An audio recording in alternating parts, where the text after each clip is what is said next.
Inisiatif proaktif serta penguatkuasaan terus dilaksanakan kerajaan sepanjang minggu lepas melalui beberapa langkah penambahbaikan. Keputusan itu telah mencakupi pelbagai aspek kesejahteraan rakyat. Kita ikuti rangkuman usaha juga pembaharuan yang dibawa sepanjang minggu lepas. Bagi meringankan beban penduduk terkesan banjir di beberapa negeri terjejas, Maybank serta CIMB bersetuju memberi moratorium pinjaman selama 6 bulan. Perdana Menteri Datuk Seri Anwar Ibrahim turut mengharapkan beberapa lagi institusi perbankan melaksanakan inisiatif serupa. Bermula 7 Mac, Jambatan Bailey di Rompin dibuka satu lorong kepada semua jenis kenderaan ringan.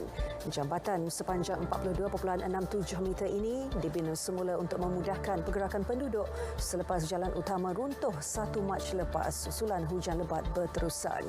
Pemasangannya dilaksana Jabatan Kerja Raya dengan kerjasama Angkatan Tentera Malaysia melibatkan 80 petugas.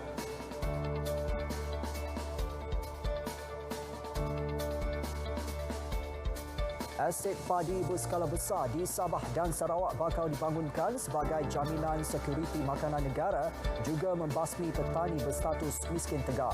Inisiatif Felkra Berhad itu telah dipersetujui secara dasar oleh Kerajaan Negeri Sabah dan Sarawak berkeluasan 15,000 hingga 20,000 hektar. Estet berkenaan sedia dibuka tanpa menghilangkan hak milikan tanah individu, kerajaan negeri atau peladangan. 920 juta ringgit diluluskan bagi menaik taraf bangunan serta infrastruktur 380 sekolah daif di seluruh negara. Keperluan menubuhkan satu jawatankuasa khas di peringkat kementerian juga sedang diteliti bagi memantau secara khusus pelaksanaan projek pembangunan sekolah yang mempunyai bangunan daif. Dan bagi menambah baik pelindungan serta beri keadilan kepada kanak-kanak mangsa jenayah seksual, 3 akta sedia dipinda. Masing-masing Akta Kesalahan-Kesalahan Seksual terhadap Kanak-kanak 2017, Akta 792, Akta Keterangan Saksi Kanak-kanak 2007, Akta 676 dan Akta Keterangan 1950, Akta 56. Reformasi yang dicadangkan bertujuan bantu mangsa atau saksi daripada mengalami trauma berpanjangan. Kajian bagi meningkatkan kadar kompaun terhadap kes kebocoran data peribadi sedang dipertimbang. Ini berikutan kadar kompaun sedia ada didapati tidak setimpal dengan kesalahan dilakukan serta peningkatan kes kebocoran data. Tahun lepas sahaja 50 kes kebocoran data peribadi direkodkan, meningkat 22 kes berbanding tahun sebelumnya. Manakala untuk 2 bulan pertama tahun ini, 49 kes direkodkan. Setakat ini, 13 kes telah dikenakan kompaun.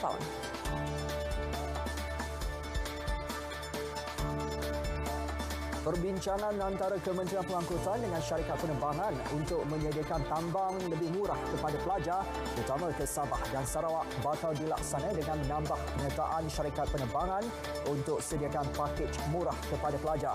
Setakat ini hanya MAS yang menawarkan diskaun 30% daripada harga tiket penerbangan.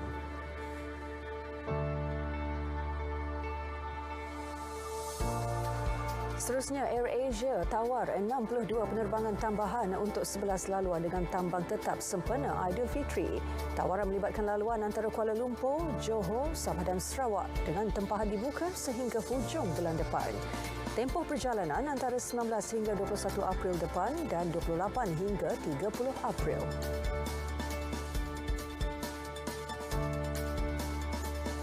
Tujuh badan berkanun persekutuan diberi pajakan tanah persekutuan untuk mengusahakan pertanian serta mengekalkan tahap keterjaminan makanan negara. 7 perjanjian tersebut melibatkan nilai pajakan melebihi RM281,000 setahun. Perjanjian ditandatangani selaras Pelan Tindakan Dasar Sekuriti Makanan Negara 2021-2025.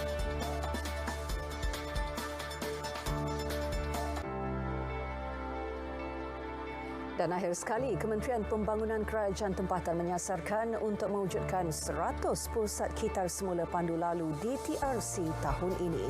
32 DTRC di 7 negeri setakat ini telah menerima pakai pusat berkenaan. Dengan pelaksanaannya berupaya menyumbang kepada peningkatan kadar kitar semula kebangsaan sebanyak 40% menjelang 2025.